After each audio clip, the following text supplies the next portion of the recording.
Ô, Arnaldo, falando em técnico da seleção brasileira, o ex-técnico da seleção brasileira, agora em outra, lá no Flamengo, tá lá trabalhando. Ontem apareceu imagens, primeiras imagens do Gabigol cumprimentando o Tite, não sei o que e tal. Mas falar mesmo, até agora nada, hein? Só semana que Olha, vem. deixa eu só, antes do Arnaldo, dar parabéns para você, âncora, e para o Arnaldo. Hum, Queria obrigado, dar os cara. Nem sei parabéns por, nem para sei os por quê. dois. Nem sei por Não, quê, porque mas obrigado. eu achava que esse posse de bola hoje ia ser quase todinho dedicado ao James Rodrigues e não está sendo. Estou muito satisfeito com Não, isso. é isso aí. Segue o O jogo, Rames tá? fez o gol e fez assim, ó, para determinadas pessoas que acham que ele não vai dar certo no São Paulo. Assim, Para ó. vocês dois. Para Eu vocês não. dois. Não. Arnaldo, e o Tite, Rames hein? é o Não Neymar fala. da Colômbia. Rames é o Neymar da Nossa Colômbia. Senhora. Bom, Tironi, Fala na do verdade, sobre o Tite, eu estava estranhando, agora não estou estranhando mais, não, cara. O silêncio. É a estratégia dele. Porque a estratégia da direção do Flamengo é impossível, porque a direção do Flamengo não tem estratégia. É a estratégia dele, o silêncio. Né? Então, ele já com quase uma semana de trabalho, ter se limitado a aparecer nas lentes maravilhosas, nas realidades paralelas das TVs dos clubes, a TV Fla, né? Só. E não ter sido, digamos, submetido à apresentação oficial e entrevista coletiva, enquanto, curiosamente, a seleção vai jogando. Seleção do Diniz agora, né? Tem tanta pergunta para o Tite responder que esse silêncio inusitado, quando um técnico desse tamanho é contratado, hoje ele é mais compreensível, né?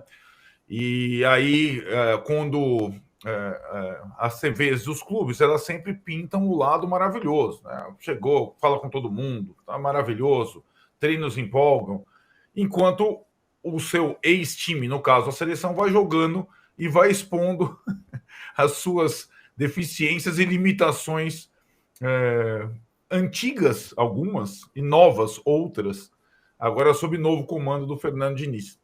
A expectativa em relação ao trabalho do Tite é gigante no Flamengo, mas a expectativa em relação ao que ele pensa hoje sobre o que aconteceu na Copa, o que aconteceu para ele decidir, se decidir pelo Flamengo ainda em 2023, o que ele pensa sobre a questão lá os nãos ao Corinthians, as situações com determinados jogadores do Flamengo daqui para frente. Tudo isso está engavetado. Por enquanto, uma semana, nada, né? Nenhuma.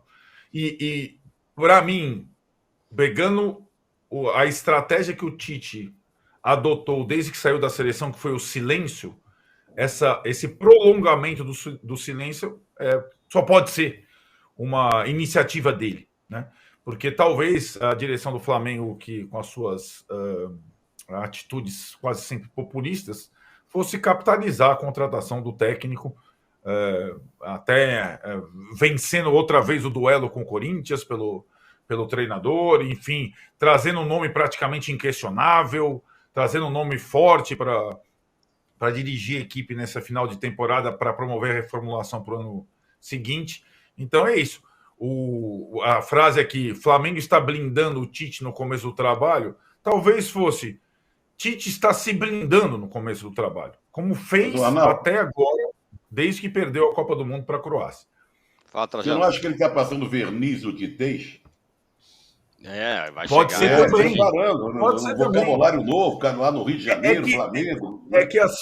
Então, aqui as poucas palavras oficiais, a TV do Flamengo, ainda me pareceram muito próximas ao vocabulário titês usual, né?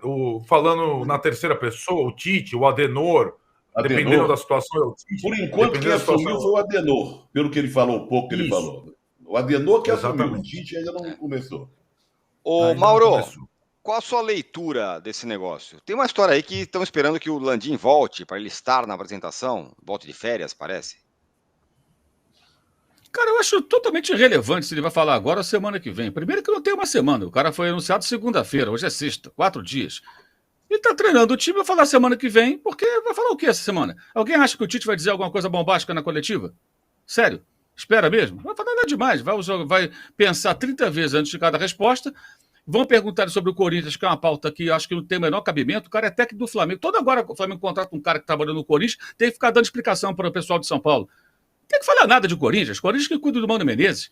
Por que tem que falar do Corinthians? Porque ele disse não ao Corinthians. Tem que dizer sim ao Corinthians? É obrigado a dizer sim para o Corinthians? Ele, ou o Vitor Pereira, ou sei lá mais quem?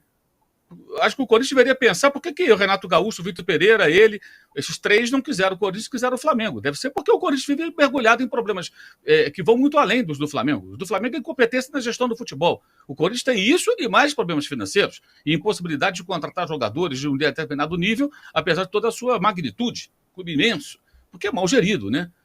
É mal gerido. Então, acho que, sinceramente, eu não vejo muita importância nisso, não. Eu acho que o importante é que ele coloque o time para jogar. E faça o time jogar quinta-feira contra o Cruzeiro já de uma outra maneira. Os 9 dias entre a chegada dele e a partida de estreia, eu acho que formam um tempo suficiente para que o time seja pelo menos mais organizado. Eu acho que esse é o ponto importante. O resto, coletiva, tem menor expectativa que o Tite fale nada bombástico. Ele nunca fala nada bombástico.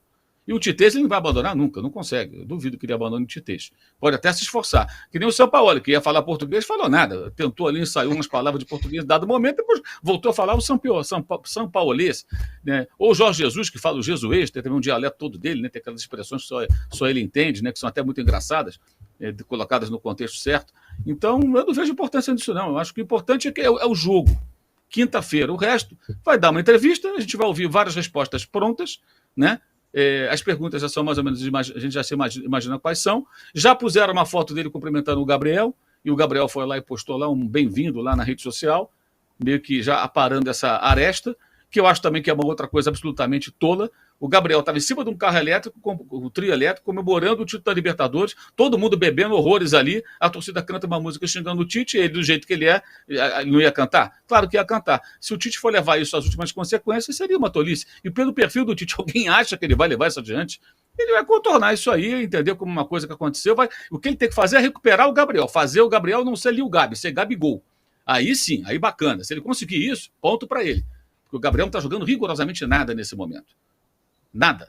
Ele é uma figura nula. O jogo contra o Corinthians mostrou isso. Entrou em campo, não pega na bola. Não chuta uma bola na direção do gol há 6 partidas.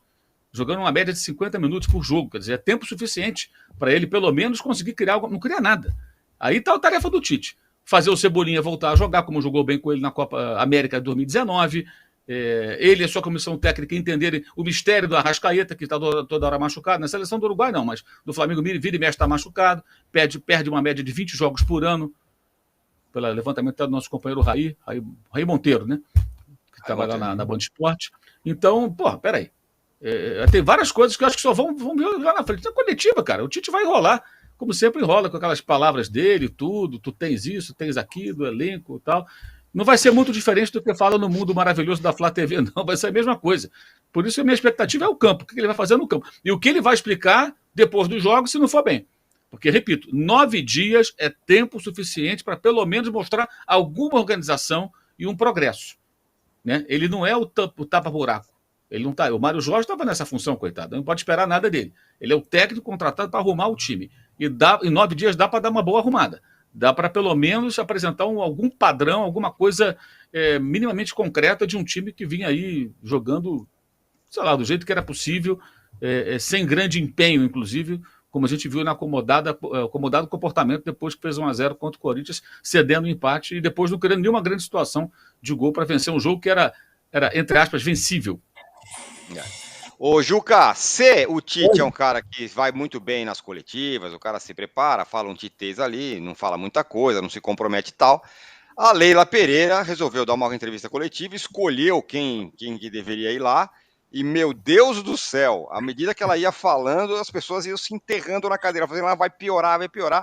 Ela conseguiu desagradar palmeirenses de todas as matizes possíveis, né? Ô, âncora, eu detesto remar contra a maré, mas eu quero fazer algumas ponderações. Não, que a entrevista dela foi um desastre, é óbvio. Não brigo com os fatos, porque ninguém gostou da entrevista dela. Ninguém. A oposição, a situação, gente que diz que é da oposição, mas que na hora H vota nela. É importante dizer isso, tá?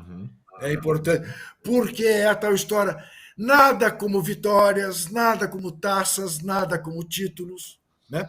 E não tenha dúvida, ela vai se reeleger com facilidade, porque ela tem o conselho no bolso, presentes, passagens, isso eu não tenho dúvida nenhuma. Agora, ela revelou, ela revelou a ignorância dela sobre o palmeirismo, e porque não conhece a história do Palmeiras, não sabe o quanto de complexo de perseguição houve num determinado momento da história do Palmeiras, por causa da Segunda Guerra Mundial, e meteu o pé pelas mãos. Ela falou uma porção de verdades. Ela falou do Palmeiras ioiô, cai, volta, cai, volta. É verdade, com ela não houve esse risco. Não houve. Agora, ela não é a responsável pela história gloriosa do Palmeiras. Como alguém já disse, o Paulo Nobre colaborou muito mais do que ela para reerguer o Palmeiras, embora num determinado momento a gestão dele tenha fraquejado. E também ele não precisava, na bela carta que fez, não precisava fazer menção ao Mundial de 51, porque aí eu fico com vergonha alheia. Ele fala da vergonha alheia dele, que diversas vezes ela proporcionou, mas veja, só fala agora que ela deu esse pontapé no balde da maneira como deu. Antes, todas aquelas palhaçadas que ela fez, ridículas, ensinar jogador a bater pênalti, fazer acontecer, receber o Bolsonaro, fazer festa para um fascista, todo mundo ficou quieto. Todo mundo ficou quieto. Agora ela extrapolou. E aí, mas fez referências, aliás, o professor Beluso reconheceu, né? Deixou uma dívida, está em 50 milhões, porque rompeu um contrato com a Samsung na Valentona, unilateralmente, para ter a Fiat na camisa. E ela disse que tinha que responsabilizar a presidente de clube, que faz uma coisa dessa com o dinheiro do clube. Ela está certa. Entre ela e esse cafajeste do Paulo Serdã, é evidente que a maior parte da torcida do Palmeiras e dos conselheiros fica com ela. Fica com ela. É a brincadeira que eu faço. Pergunte ao torcedor corintiano se prefere ela ou o Duílio Monteiro Alves.